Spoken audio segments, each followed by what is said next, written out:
Terima kasih terus memilih Buletin Utama. Saya Muhammad Ahmad Hamdan. Dan saya Hawa Rizwan. Terus setia bersama kami di Buletin Utama.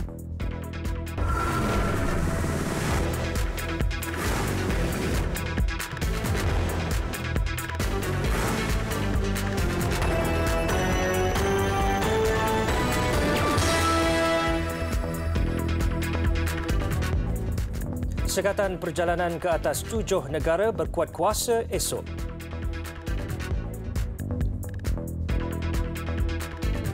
Murid sekolah rendah jalani saringan COVID-19 mingguan mulai Isnin ini.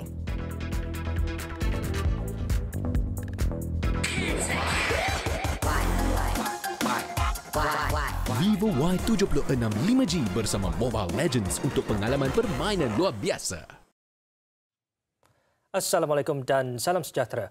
Berkuat kuasa esok, sekatan perjalanan akan dilakukan terhadap 7 negara Afrika susulan penemuan varian baru COVID-19 B11529 yang dilapor mempunyai kadar jangkitan 2 kali ganda lebih tinggi berbanding varian Delta. Menteri Kesihatan Khairi Jamaluddin berkata, sekatan tertakluk kepada pengembara warga Malaysia yang merancang melawat negara berkenaan serta bagi warga asing yang mempunyai sejarah perjalanan dalam tempoh 14 hari ke negara terbabit. Sekatan perjalanan dilakukan terhadap 7 negara seperti tertera. Setakat ini, 3 negara telah melaporkan kes berkaitan varian baru ini termasuk 77 kes di Afrika Selatan, 4 kes di Botswana dan 2 kes di Hong Kong. Kes varian B11529 pertama kali dilapor di Botswana pada 11 November lalu. Bagaimanapun, tiada kes varian baru berkenaan dikesan di negara ini setakat ini. Warga negara Malaysia dan pemegang pas penduduk tetap yang pulang ke Malaysia dari negara-negara tersebut dibenarkan masuk ke Malaysia, namun dikehendaki menjalani kuarantin wajib selama 14 hari di stesen kuarantin tanpa mengira status vaksinasi serta tidak dibenarkan menjalani kuarantin di rumah. Dalam perkembangan lain, Khairi berkata pilihan raya umum PRU15 tidak sesuai diadakan dalam waktu terdekat.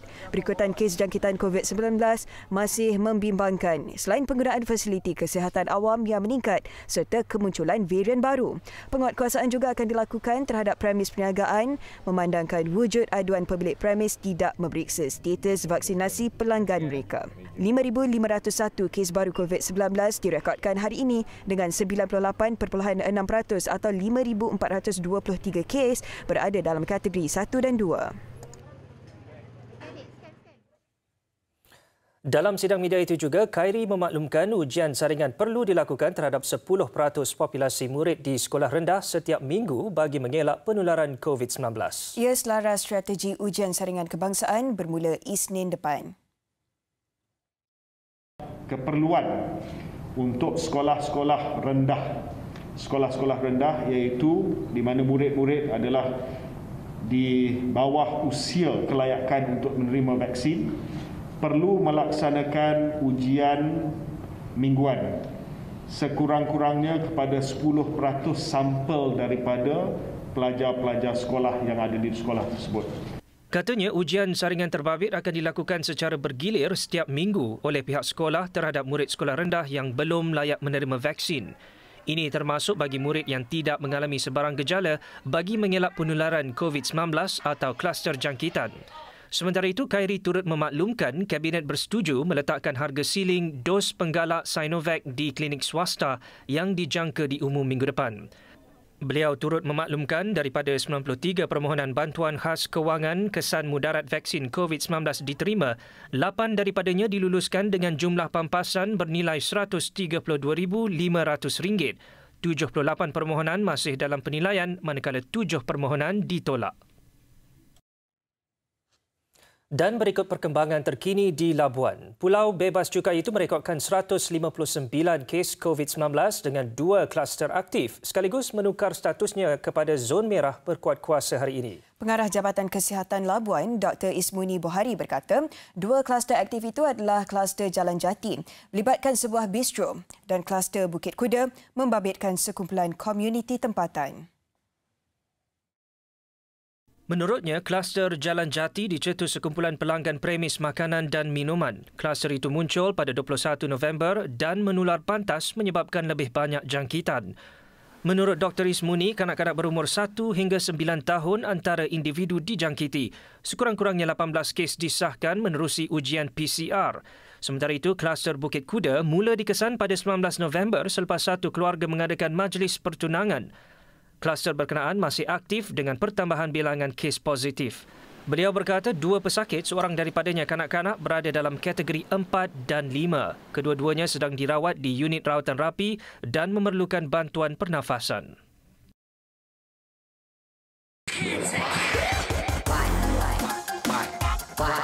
Vivo Y76 5G bersama Mobile Legends untuk pengalaman permainan luar biasa. 11 exco Kerajaan Negeri Melaka dengan 8 daripada mereka muka baru mengangkat sumpah jawatan siang tadi. Mendahului senarai, Ketua Menteri Datuk Seri Sulaiman Mat Ali yang juga Adun Lendu memegang portfolio perancang ekonomi, kewangan, pembangunan tanah, agensi berkaitan kerajaan dan hal ehwal agama. Majlis pengurniaan surat cara pelantikan dan angkat sumpah jawatan, taat setia serta sumpah simpan rahsia dilakukan di hadapan Yang di-Pertua Negeri Melaka Tun Muhammad Ali Rustam di Seri Negeri Air Keroh. Adun Tanjung Bidara Datuk Seri Abdul Rauf Yusof memegang portfolio perindustrian, pelaburan dan pembangunan usahawan. Kesihatan dan anti dadah negeri diambil alih muka baru Adun Berlimau Dr. Muhammad Akmal Saleh. Adun Air Molek Datuk Rahmat Mariman memegang portfolio pengangkutan, kemudahan awam, infrastruktur dan pengurusan banjir. Adun Rembia Datuk Muhammad Jailani Khamis kekal sebagai Exco Pelancongan, Warisan dan Kebudayaan.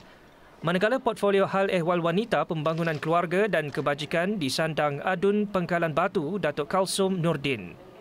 Adun Serkam Datuk Zaidi Atan, Perumahan Kerajaan Tempatan dan Alam Sekitar, manakala Adun Gadik VP Shanmugam memegang Exco Pembangunan Belia, Sukan dan Badan Bukan Kerajaan NGO.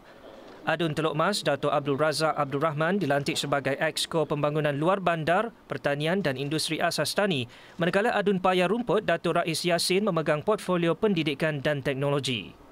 Dalam pada itu, Adun Macap Jaya Ngui Hee Sem memegang portfolio perpaduan, hubungan masyarakat, tenaga kerja dan hal ehwal pengguna.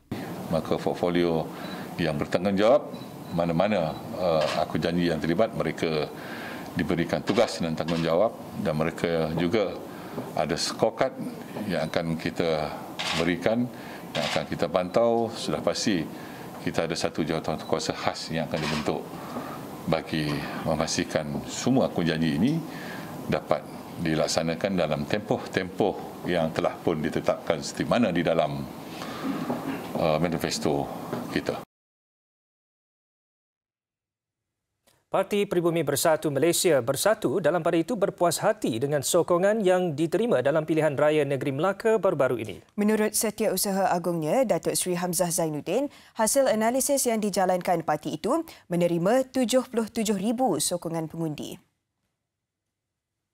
Ini menunjukkan bahawa ia adalah merupakan sesuatu yang agak baik dalam kali pertama apabila kita meletakkan calon-calon di Melaka. InsyaAllah dalam perbincangan kita akan memperbaiki kelemahan-kelemahan yang kita telah pun kenal pasti. Beliau ditemui media pada persidangan tahunan Parti Pribumi Bersatu Malaysia bahagian Larut di Taiping. Hasil analisis Bersatu mendapat sokongan yang agak mendadak daripada pengundi sebagai parti baru. Bersatu turut merakamkan penghargaan kepada bekas Ketua Bersatu Melaka serta Pengerusi Perikatan Nasional PN Melaka Datuk Muhammad Rafiq Naizam Mohidin. Datuk Muhammad Rafiq meletakkan jawatan berkenaan berkuat kuasa hari ini bagi memberi peluang kepada kepimpinan baru.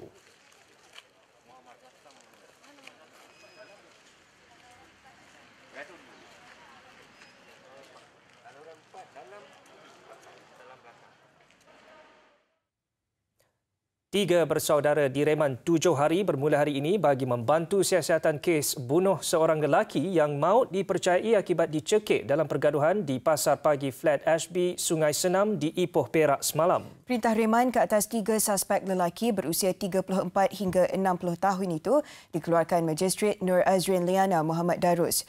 Siasatan kes dilakukan mengikut Seksyen 302 Kanun Kesiksaan. Difahamkan lelaki pertama, seorang peniaga berusia 34 tahun serta suspek kedua adalah bapanya yang juga seorang pesara berusia 60 tahun. Manakala suspek ketiga pula seorang peniaga berusia 47 tahun yang juga saudara anak beranak terbabit. Semalam, seorang lelaki Muhammad Nur Fakih Muhammad Arifin, 29 tahun, maut dipercayai akibat dicekik ketika bergelut dalam pergaduhan dengan 3 lelaki. Kejadian berlaku kerana mangsa dikatakan mencuri pembesar suara milik seorang daripada suspek. Ketua Polis Perak, Datuk Mior Faridalatrash Wahid berkata, ketika kejadian, mangsa yang tertiarap dicekik daripada belakang oleh salah seorang suspek sebelum maut. Demi menjaga kesihatan dalam kesibukan jadual saya sebagai pelukis, saya makan Citrex Vitamin C 1000 mg setiap hari. Saya yakin dengan produk Farma Niaga yang dipercayai ramai.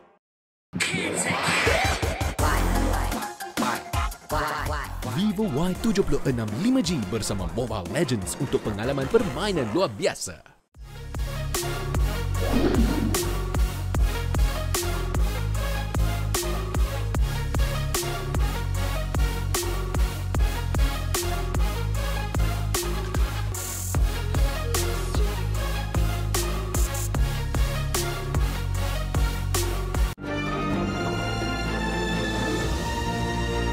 Bersama merintis impian demi kesejahteraan Malaysia. Bertemu kembali. Semua kenderaan pengiring konvoi atau marshal tidak dibenarkan sama sekali untuk mengawal lalu lintas tanpa pembabitan pihak polis. Pengarah Jabatan Siasatan dan Penguatkuasaan Trafik JSPT Bukit Aman, Datuk Mat Kasim Karim menegaskan penggunaan marshal dalam sesuatu pertandingan, konvoi atau apa jua program perlu dengan kehadiran anggota polis. Menurutnya, orang awam atau pengguna jalan raya boleh mengingkari perintah marshal ini sekiranya mereka melakukan tugas-tugas trafik seperti meminta anda memberikan laluan, memberhentikan kenderaan di persimpangan jalan, melencongkan kenderaan lain dan pelbagai lagi. Sebelum ini, tular video menunjukkan aksi marshal mengawal dan memberhentikan kenderaan awam di persimpangan lampu isyarat Sua Betong pada 20 November lalu di Port Dickson. Datuk Mat Kasim menegaskan individu atau kumpulan yang membuat tindakan memberhentikan, mengawal atau melencong kenderaan di jalan awam tanpa sebarang kehadiran anggota polis akan diambil tindakan. Bekas Peguam Negara Tan Sri Tommy Thomas menyifatkan saman difailkan Datuk Sri Najib Tun Razak terhadapnya dan kerajaan atas dakwaan salah guna kuasa ketika mendakwa bekas Perdana Menteri itu dalam beberapa kes adalah bagi tujuan politik. Menerusi affidavit sokongan bagi membatalkan saman bekas Perdana Menteri itu, Tan Sri Tommy mendakwa Datuk Sri Najib memfailkan saman itu untuk digunakan dalam kempen pilihan raya negeri Melaka baru-baru ini serta bagi pilihan raya umum yang akan datang. Menurut Tan Sri Tommy, pertuduhan ini hanya dibangkitkan Datuk Seri Najib buat kali pertama walaupun telah didakwa dalam kes berkaitan One Malaysia Development Berhad 1MDB pada September 2018 serta kes pengubahan wang haram pada 2019. Sebelum ini, Datuk Seri Najib tidak pernah membangkitkan sebarang pendakwaan jahat sebagai sebahagian daripada pembelaannya dalam kes SRC International Sdn Berhad dan kes 1MDB. Dalam saman itu, Datuk Seri Najib juga mendakwa Tan Sri Tommy telah membuat prasangka terhadap kesnya sebelum membuat keputusan untuk mendakwanya serta campur tangan dalam penyiasatan.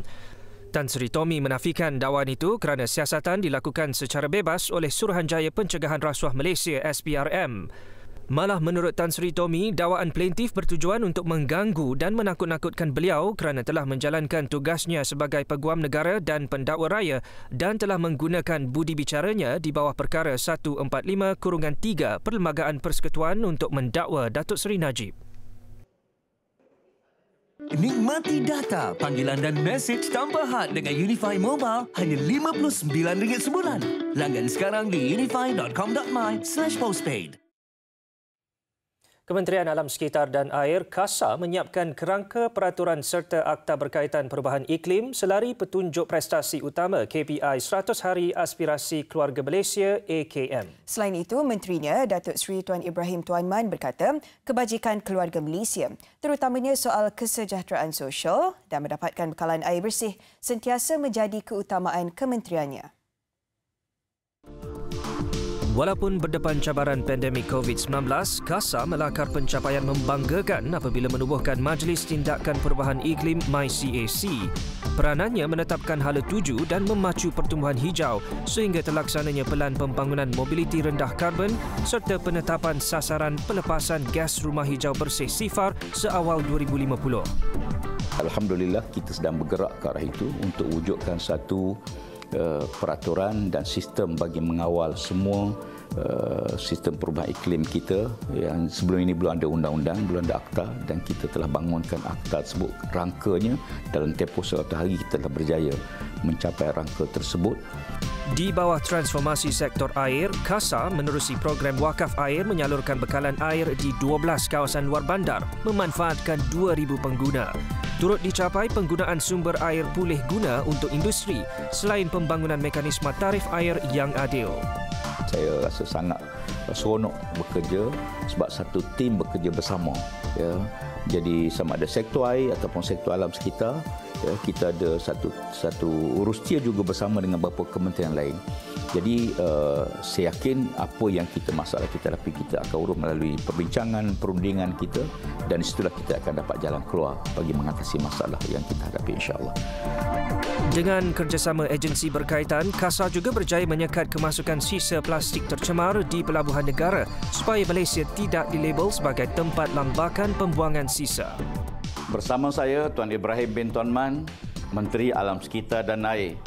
Jumpa anda di acara 100 Hari Inspirasi Keluarga Malaysia pada 9 hingga 12 Disember 2021 di KLCC.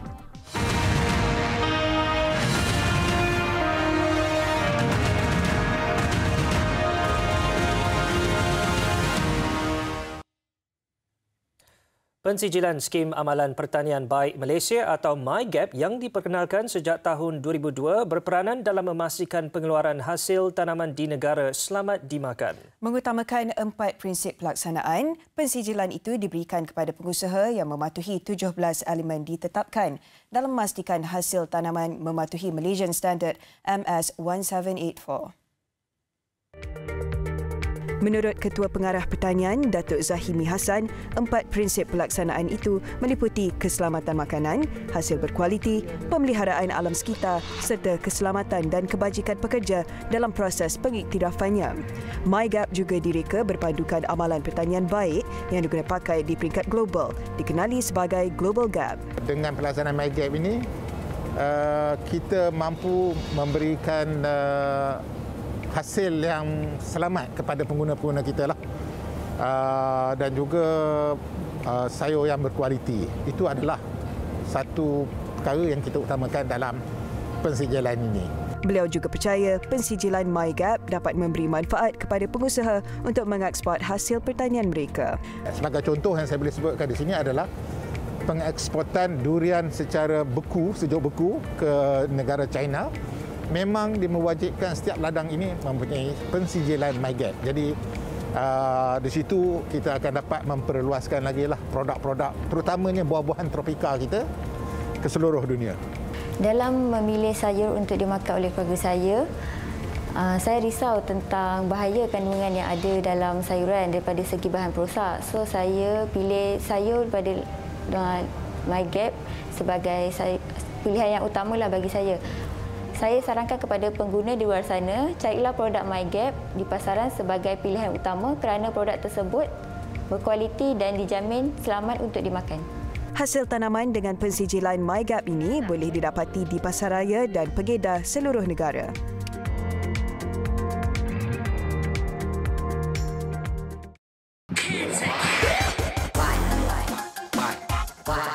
Vivo Y76 5G bersama Mobile Legends untuk pengalaman permainan luar biasa.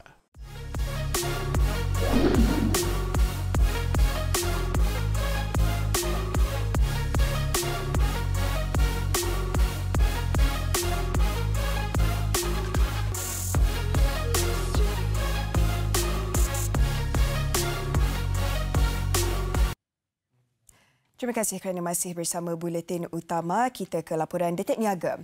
16 syarikat minyak dan gas Malaysia memuktamadkan urus niaga bernilai lebih RM447.1 juta di Persidangan dan Pameran Petroleum Antarabangsa Abu Dhabi ADIPEC 2021.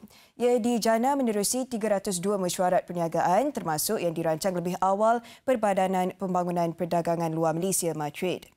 Menerusinya juga potensi jualan ekspor mencecah RM447 juta berjaya dijana.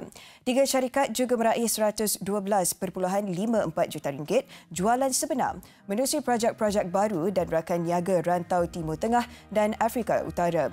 Ini kali ke-7 MATRADE menganjur Pavilion Malaysia di ADIPEC yang juga antara pameran perdagangan berkaitan minyak dan gas terbesar di dunia.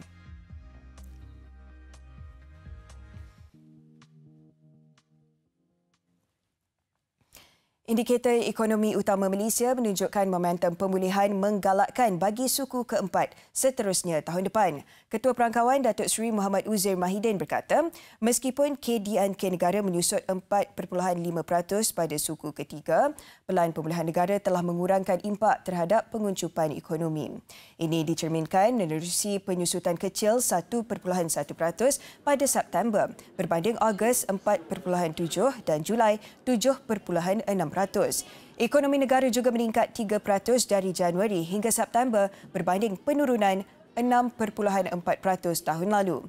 Mengenai perdagangan luar negara, beliau berkata imbangan akaun semasa pada suku ketiga berekodkan lebihan RM11.6 bilion, berikutan defisit lebih tinggi dalam akaun pendapatan.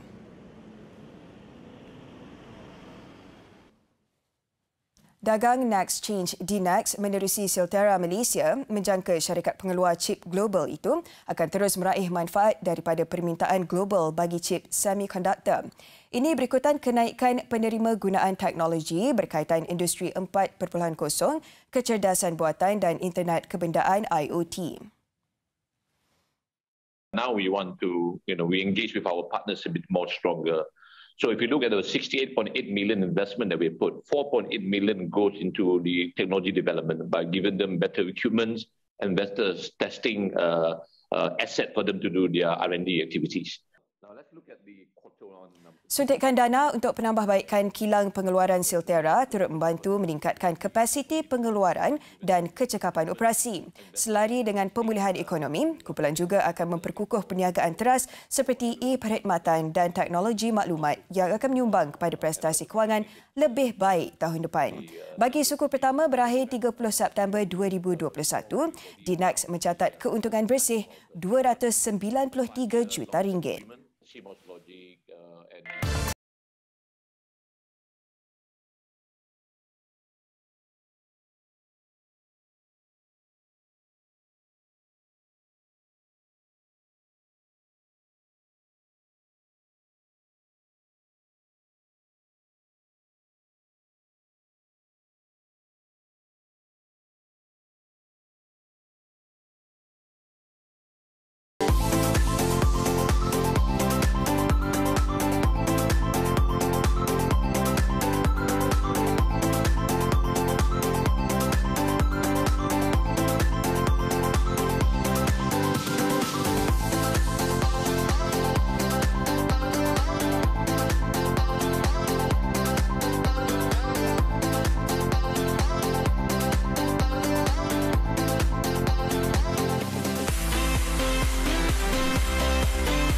Sejumlah 24,160 peluang pekerjaan diwujudkan dalam tempoh 3 bulan sehingga 12 November lalu melalui pelbagai peringkat termasuk kategori teknikal, separuh mahir serta profesional. Jumlah itu melebihi daripada sasaran ditetapkan Kementerian Perdagangan Antarabangsa dan Industri MITI untuk mewujudkan 9,000 peluang pekerjaan dalam tempoh sama. Ketua Setiausahanya Datuk Lokman Hakim Ali berkata nilai pelaburan diluluskan turut mencatat peningkatan 168% iaitu sebanyak RM100.7 bilion daripada sasaran awal RM60 bilion. Dan ini adalah sangat-sangat baik bagi negara. Ia merupakan satu ruang bagi bakat-bakat dalaman di dalam negara untuk mengambil peluang bekerja di dalam syarikat-syarikat yang besar, yang sangat maju daripada segi teknologi yang terkehadapan. Tambahnya, ia juga memberi peluang kepada pemain industri kecil dan sederhana untuk mengambil peluang dalam rantaian pembekalan global kepada syarikat antarabangsa. Juga adalah satu peluang kepada pemain-pemain industri kecil dan sederhana kita dalam merebut peluang menjadi global supply chain players atau pembekal global, pemain pembekal global, dan juga dapat memberi ruang kepada produk-produk mereka menembusi pasaran-pasaran global. Datuk Lokman juga memaklumkan nilai ekspor bagi September adalah sebanyak RM110.83 bilion, manakala bagi Oktober pula RM114.4 bilion. Jumlah itu melepasi sasaran kementeriannya untuk mencatat nilai ekspor RM90 bilion sebulan. Dengan pembukaan semula sektor ekonomi, semua rakan-rakan niaga saya haruslah menggunakan strategi yang baru di dalam new norm of doing business, iaitu menggunakan pendekatan yang kreatif dan juga jangan lupa SOP yang telah ditetapkan oleh pihak kerajaan. Dan akhir sekali, pihak kami amat berterima kasih kepada kerajaan yang banyak membantu dan juga mengambil berat terhadap usahawan SME seperti kami. Saya harap dengan pembukaan semula sektor-sektor ekonomi Malaysia akan terus berkembang dan kerajaan dapat terus memperkenalkan lebih banyak inisiatif-inisiatif yang dapat membantu penjanaan ekonomi. Pameran Penerbangan Selangor SAS 2021 akan menjadi titik permulaan bagi industri aeroangkasa dengan Selangor merancang untuk memanfaatkan potensi subsektor penerbangan perniagaan dan AM. Pameran udara pertama dianjurkan di rantau ini sejak pandemik melanda dilihat berupaya menarik pelabur khususnya dalam penyelenggaraan, pembaikan dan baik pulih pesawat selain memajukan industri sampingan. Bertema Selangor, Hub Penerbangan Perniagaan dan AM ASEAN, pameran yang berlangsung 3 hari bermula semalam berjaya menarik peserta antarabangsa dari Brazil, Perancis, Turki dan Amerika Syarikat. Menteri Besar Selangor, Datuk Seri Amiruddin Syari yang merasmikan pameran itu secara maya berkata lebih banyak aktiviti penerbangan diperlukan di peringkat tempatan bagi merangsang pertumbuhan dan membina semula kegiatan pembuatan aeroangkasa, lapangan terbang dan syarikat penerbangan. The challenge is there for us to grow the flight activities here, and especially on how to attract more international business jet arrival to Malaysia, particularly to Subang Airport. This effort needs all hands on deck, so we look to you to support this effort to bring more flights into our airspace. Exco Industri dan Perdagangan Selangor, Datuk Ten Chang Kim berkata, Selangor terus mengukuhkan statusnya sebagai hub aeroangkasa dan penerbangan serantau. Katanya, 3 syarikat berkaitan penerbangan antarabangsa berminat untuk membuka operasi mereka di negeri itu. Itu menunjukkan bahawa kita memiliki potensi dan kita menjadi tempat tarikan kepada industri penerbangan khususnya dalam pembuatan. Selangor juga melihat pertumbuhan dalam industri drone, khususnya dalam subsektor drone komersial. Masalah tumbesaran terbantut dalam kalangan kanak-kanak di negara merupakan satu topik kesihatan yang membimbangkan. Statistik menunjukkan 1 daripada 5 kanak-kanak di negara mengalami masalah tumbesaran terbantut. Lebih membimbangkan, negeri di Pantai Timur mencatat angka yang lebih tinggi iaitu 1 daripada 3 kanak-kanak mengalami masalah ini. Kebantutan merujuk kepada kanak-kanak yang tidak mencapai potensi tumbesaran normal seperti ketinggian atau berat badan yang tidak seiring usia. Kajian menunjukkan masalah itu menjejaskan perkembangan otak kerana sel otak tidak berhubung dalam kanak-kanak terbantut. Antara punca utama bantut termasuk masalah kekurangan zat makanan serta faktor genetik daripada ibu bapa dan ia boleh dicegah dengan pengambilan nutrisi yang betul. Prihatin dengan masalah itu, jenama Dugro memperkenalkan produk terbarunya Dugro Sure. Ia dirumus dengan campuran serat prebiotik bagi menyokong kesihatan penghadaman dan tinggi dalam protein, kalsium, vitamin D dan zinc. Dugro Sure membekalkan nutrisi untuk menyokong tumbesaran. Dugro Sure dapat memberikan kebaikan nutrisi tumbesaran kerana ia tinggi dalam protein, kalsium, vitamin D dan juga zinc. Dugro Sure juga mengandungi campuran prebiotik iaitu LC-FOS dan inulin yang penting dalam membantu menyokong kesihatan penghadaman si manja. Selain itu, DoGrow turut memperkenalkan DoGrow Complete dengan formula Catch-up Growth yang dirumus berdasarkan saranan pakar untuk tumbesaran kanak-kanak di negara ini. Saranan pakar mengesyorkan agar kandungan tenaga yang padat diberikan kepada kanak-kanak terbantu. DoGrow Complete adalah formula Catch-up Growth dengan tenaga 1 kcal yang paling mampu milik di pasaran dan dirumus berdasarkan saranan pakar untuk pembesaran kanak-kanak di Malaysia. Harapan kami agar kadar kebantutan di Malaysia dapat dikurangkan demi membentuk warga Malaysia yang lebih sihat. Ibu bapa yang berminat untuk mendapatkan sampel DoGrow Sure atau DoGrow Complete boleh imbas kod QR atau daftar di laman sesawang yang tertera.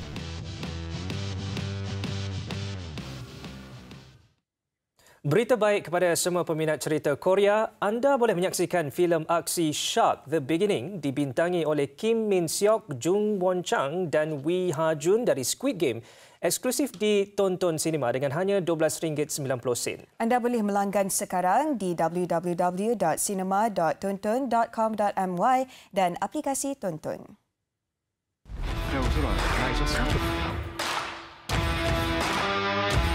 살려주세요. 저도 형처럼 강해지고 싶어요. 사람들에서 뭐 할 건가? 그냥 평범하게 살고 싶어서. 더 이상 도망치기 싫다고요! 멈추지 마라.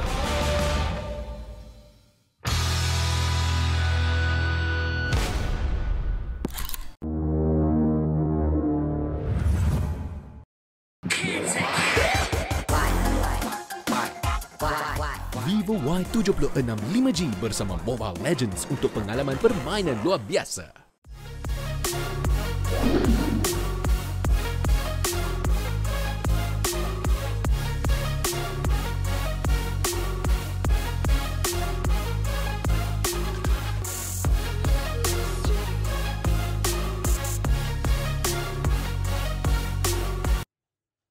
Laporan antarabangsa.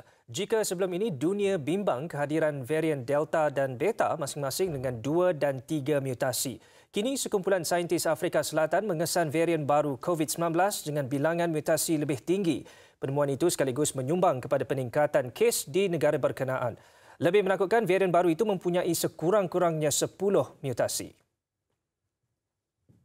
Ekoran varian berkenaan, bilangan kes harian di Afrika dilapor meningkat 10 kali ganda sejak awal bulan ini. Menurut pakar virologi, varian dikenali dengan nombor saintifik B11529 mempunyai bilangan mutasi sangat tinggi. Ia kini dikesan di Botswana dan Hong Kong dengan membabitkan pengembara dari Afrika Selatan sekaligus meningkatkan potensi penumpang lain dalam pesawat sama dijangkiti. Menurut Institut Nasional Penyakit Berjangkit NICD, sehingga kini 22 kes positif varian baru itu direkodkan berdasarkan jujukan genom. Sementara itu, WHO memantau dan meneliti varian terbabit dan dijangka mengadakan mesyuarat teknikal bagi menentukan ia varian dalam pemerhatian VOI atau varian membimbangkan VOC. Suruhanjaya Eropah bercadang mewajibkan suntikan vaksin penggalak kepada penduduknya yang mahu melancong bermula musim panas depan. Individu yang mendapat suntikan penggalak tidak lagi perlu menjalani ujian dan proses kuarantin. Blok Eropah turut mengemukakan cadangan menerima semua vaksin yang diluluskan Pertubuhan Kesihatan Sedunia WHO bagi tujuan perjalanan. Untuk itu juga, Eropah akan membenarkan penerima vaksin keluaran China dan India yang melakukan perjalanan bukan kritikal. Peraturan diseragam di semua 27 negara anggota ini bertujuan membenarkan perjalanan bebas. Namun ia kini berdepan kekangan baru ekoran peningkatan kes jangkitan. Bagaimanapun, usul ini perlu diluluskan di peringkat Parlimen Eropah dengan perbahasan usul sedang berlangsung. Britain melaksanakan larangan kemasukan pengembara dari Afrika Selatan, Namibia, Lesotho, Eswatini, Zimbabwe dan Botswana. Ia susulan varian baru COVID-19 dengan bilangan mutasi tinggi dikesan di negara itu. Beberapa jam selepas dibenar keluar hospital, Presiden Republik Czech Miloš Zeman kembali dimasukkan ke hospital setelah disahkan positif COVID-19. Sebelum itu, Zeman dimasukkan ke hospital selama sebulan bagi mendapatkan rawatan penyakit kronik dihadapinya. Menurut Pusat Sains dan Alam Sekitar New Delhi, pelepasan asap kenderaan menyumbang lebih separuh tahap purata pencemaran sebanyak PM2.5. Ia membawa kepada zarah bawaan udara paling berbahaya kepada kesihatan manusia. Bandaraya itu turut bergelut dengan kesesakan orang ramai yang menggunakan pengangkutan awam.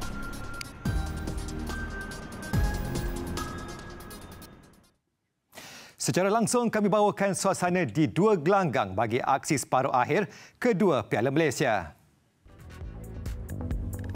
Juga kejutan di skuash terbuka Malaysia. Aifah Azman jinakkan pilihan kelima kejohanan untuk mara ke perlawanan akhir. Semuanya dalam segmen sukan sebentar lagi. Nikmati penjimatan 50% dengan penyelesaian perniagaan Unify. Dengan Microsoft 365, kolaborasi dengan pelanggan, kongsi hasil kerja terbaik dan urus semua keperluan perniagaan anda. Layari unify.com.my/SME Grant hari ini.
Salam sejahtera. Tidak lain tidak bukan tumpuan terarah kedua gelanggang Stadium Sultan Ibrahim Iskandar Puteri dan Stadium Hang Jebat Paya Rumput yang bakal menentukan dua pasukan terakhir menjadi finalis bola sepak Piala Malaysia sempena edisi istimewa ulang tahun ke-100 30 November nanti. Aksi separuh akhir kedua juara bertahan Johor Darul Takzim JDT melayan kunjungan Terengganu FC sementara Melaka United berdepan KL City FC dengan peluang masih seimbang buat kesemua empat pasukan susulan keputusan seri satu sama pada perlawanan pertama. Bagi mengikuti kehangatannya, kita terus saja bersama dua wartawan di lokasi perlawanan, Faris Zulkarnain dan Hazri Mubarak yang sudah bersedia dengan laporan masing-masing. Silakan. Terima kasih Sabri di Sri Pentas. Saya ketika ini berada di Stadium Sultan Ibrahim Iskandar Puteri bagi membawakan kepada anda debaran dan juga kehangatan saingan separuh akhir kedua Piala Malaysia di antara Johor Darul Takzim JDT menentang Terengganu FC. Malam ini saya berjersey JDT. Tetapi itu bukan bermakna saya memberi sokongan kepada JDT, tetapi itu adalah salah satu cara saya untuk memeriahkan lagi perlawanan pada malam ini. Baik, seperti yang kita semua sedia maklum, JDT dan Terengganu FC terikat seri satu sama pada aksi separuh akhir pertama di Stadium Sultan Mizan Zainal Abidin Gombada Isnin yang lalu, dan satu gol yang dibawa JDT melalui jaringan Bergson da Silva sebenarnya memberi kelebihan kepada JDT yang turun selaku pasukan tuan rumah pada malam ini. Namun saya jangkakan dan saya juga pasti sebenarnya Nafuzi Zain, pasukan bimbingannya, akan turut memburu jaringan di tempat lawan bagi mencerahkan lagi peluang mereka untuk ke pentas final Piala Malaysia 2021 di Stadium Nasional Bukit Jalil pada 30 November nanti. Baik, seperti yang anda dapat saksikan di belakang saya ketika ini, Stadium Sultan Ibrahim Iskandar Puteri bakal dipenuhi 17,500 penyokong kedua-dua pasukan. Saya ulang, 17,500 penyokong kedua-dua pasukan. Dan saya difahamkan penyokong sebenarnya sudah pun berada di perkarangan stadium sejak jam 5.30 petang tadi, dan kemudiannya mereka dibenarkan masuk ke dalam stadium pada pukul 6 petang bagi memudahkan mereka mendapatkan tempat duduk masing-masing.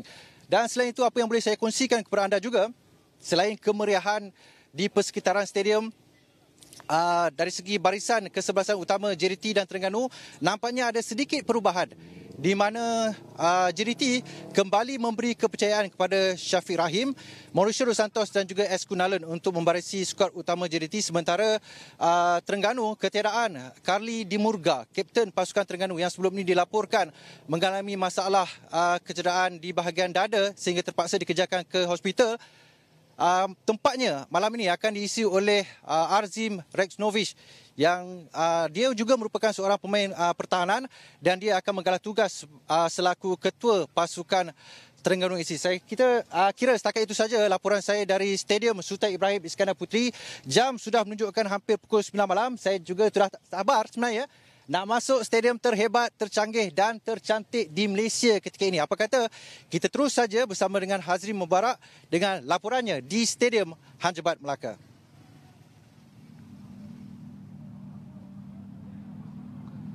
Terima kasih rakan tugas di Sri Pentas. Umpama fiesta di Stadium Hang Jebat ini ketika saya berlintas langsung di Stadium Hang Jebat Melaka menjelang pertandingan separuh akhir kedua Piala Malaysia 2021.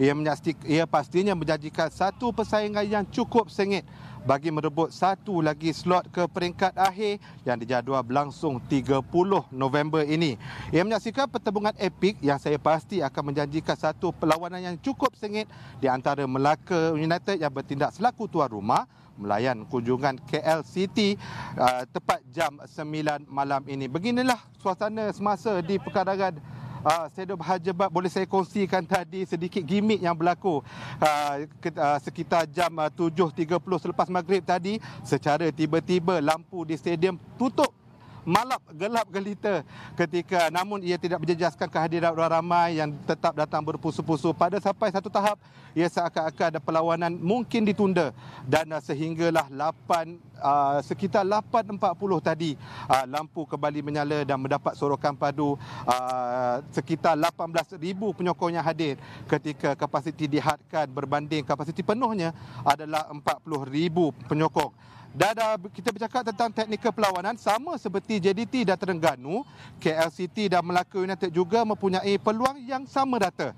Keputusan seri yang dicatat pada perlawanan separuh akhir pertama pada 22 November lalu memungkinkan keadaan ini sudah pasti janggal buat KL City yang datang ke sini dengan kehadiran penyokong ketika mereka tidak mampu beraksi di hadapan penyokong pada aksi timbal balik pertama lalu. Sekian saja laporan saya di sini. Kita kembali bersama rakan di Sri Pentas. Dalam pada itu, pemain wanita negara Aifah Azman melakar kejutan pada kejohanan skuash terbuka Malaysia apabila menumpaskan pilihan kelima Daniel Lezuano dari Kanada pada aksi separuh akhir petang tadi. Kejayaan yang dilakar turut menyaksikan Aifah mara ke pentas akhir buat kali pertama. Dijadualkan bertemu pilihan utama dari Mesir, Salma Hani esok. Turun menentang pemain ranking ke-19 dunia Daniel Lezuano dari Kanada. Memang kelebihan memihak lawan berbanding Aifah Azman yang berada di kedudukan ke-69 dunia. Bagaimanapun aksi cukup bertenaga disajikan Aifa, terutama pada set pertama menang dengan keputusan 11-4. Dan penguasaan itu diteruskan pada set kedua dengan kemenangan 11-7 sekali lagi memihak Aifa.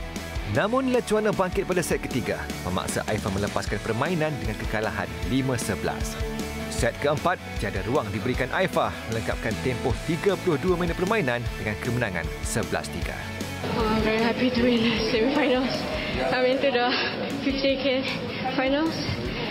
That's my dream. So I hope Danielle played really well and she got a third set. I wasn't really fully focused inside the court, but I'm really happy to fully back on court on set 4 and win it 3-1. Menanti Aifa di pentas akhir esok, pilihan utama kejohanan yang juga merupakan pemain ranking ke-8 dunia, Salma Hani. Hani mara ke perlawanan akhir selepas mendominasi aksi menentang Holly Norton dari Kanada menerusi kemenangan straight set. Menang 11-1 pada set pembukaan, penguasaan Hani berterusan pada dua set berikutnya dengan keputusan 11-8 dan 11-8 untuk mara ke perlawanan akhir bertemu Aifa. Sementara itu, harapan untuk menyaksikan dua wakil negara mara ke perlawanan akhir tidak kesampaian selepas N. Yao terkandas di separuh akhir, tewas kepada pilihan utama dari Colombia, Miguel Rodriguez. Pertarungan sangat disajikan kedua-dua pemain sejak dari awal, namun N. Yao terlepas mata pertama, tewas dengan keputusan 9-11. Cuba bangkit pada set kedua, usaha N. Yao sekali lagi tersekat dengan Rodriguez ceria menang juga dengan keputusan 11-9. Peluang terus sukar buat N. Yao pada set ketiga, ketinggalan 0-5 pada satu ketika sebelum akhirnya terpaksa akur dengan kekalahan 6-11 selepas beraksi selama 46 minit. Dan laporan itu tadi mengakhiri segmen sukan pada malam ini. Saya Sabri Abdul Malik. Teruskan bersama Buletin Utama. Assalamualaikum dan salam sukan. Telefon baharu percuma untuk semua. Pilih mana satu anda suka tanpa perlu kelulusan atau pendahuluan. Padankan dengan pelan pascabayar tanpa had terbaik kami.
Seorang guru sambilan kerugian RM140,000 selepas diperdaya individu yang menyamar pegawai polis. Kononnya untuk membantu mengurangkan hukuman bersabit kes pengedaran dadah terhadap abangnya. Dalam satu kenyataan, Ketua Polis Daerah Johor Bahru Selatan, Assistant Commissioner Raub Selamat berkata, kejadian berlaku 11 November lalu ketika mangsa didatangi seorang lelaki menaiki sebuah kereta mempunyai lambang polis.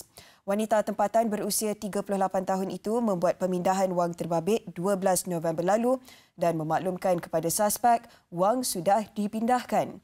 Pada hari sama juga, suspek turut meminta mangsa untuk membuat pemindahan wang tambahan RM40,000 dan mangsa melakukannya.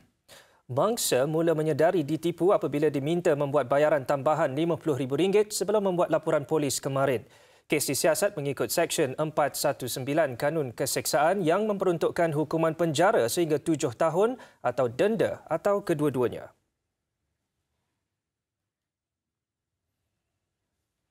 Saksikan slot Akasia TV3 Kisah Cinta Kita gandingan Eddie Ashraf dan Emilia Henderson. Jangan lupa ikuti drama yang disiarkan bermula hari ini setiap Isnin hingga Jumaat jam 7 malam.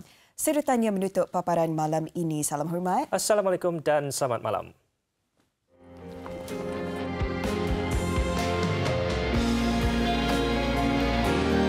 Hayabuti is your company. Takkan nak serahkan semua pada R&D? Okey, kalau kita tak nak serahkan kerja pada R&D, buat apa kita bayar dia orang? Keadaan Puan Hansa semakin kritikal, lebih teruk daripada apa yang kami jangkakan. Kita kena cepatkan pemudahan. Awak tak payahlah ugut saya lagi pasal rawatan mak saya. Saya tak ugut. Okay, when I say I'll do it, I'll do it. Aku dah buat keputusan. Amir dan Tasha akan berkahwin. Apa?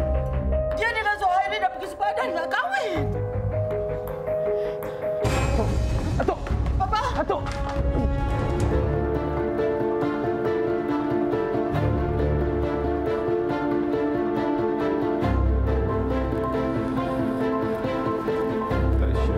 Kisah Cinta Kita, Isnin hingga Jumaat 7 malam, terbaru di Akasia TV3.